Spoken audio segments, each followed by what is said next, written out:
Drama serial एक भूल की अगले किस्म में हम देखेंगे कि हादिया पुलिस ऑफिसर की वर्दी में अपने बाप से मिलने अपने घर आती है। जब वो आती है तो देखती है कि आगे उसका बाप मर चुका है, यानी सिराज अहमद मर चुके हैं। वो बहुत ज़्यादा रोने लगती है और रोते हुए अपनी माँ से गले मिलती है और कहती है कि मैं तो बाबा से माफ़ी मांगने आई थी। उसकी माँ फ़ख्र और उदासी से उसको देखने लगती हैं, क्योंकि उनको समझ ही नहीं आ रहा होता कि वो क्या रद्द अमल दें। वहीं आशिर ने हर तरफ फिजा को ढूंढ लिया है, मगर वो कहीं नहीं मिली। आशिर का शक सीधा मिनाहिल पर जाता है। वो मिनाहिल के पास जाता है और उसे कहता है कि झूठ को जितना मर्जी छुपा लो, मगर वो छुपता नहीं है। साफ जाहिर है कि उसे मिनाहिल पर शक हो चुका है।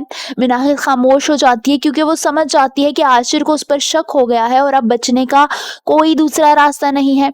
वो दुआ करती है कि फिजा उसे ना मिले, क्योंकि अगर फिजा उसे मिल गई तो सारा सच सामने आ जाएगा और उसने आशिर के लिए ही ये सब कुछ किया था और अब आशिर ही उसको अपनी जिंदगी से बाहर निकाल देगा।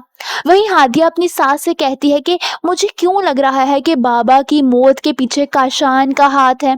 काशान की वालिदा खामोश हो जाती हैं, क्योंकि उनको भी शक होता है कि उनका बेटा कुछ भी कर सकता है। दूसरी तरफ हादिया पुलिस चार्ज संभाल लेती है।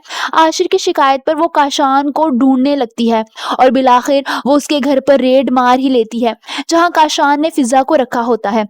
काशान फिजा के साथ जबरदस्ती कर रहा होता है।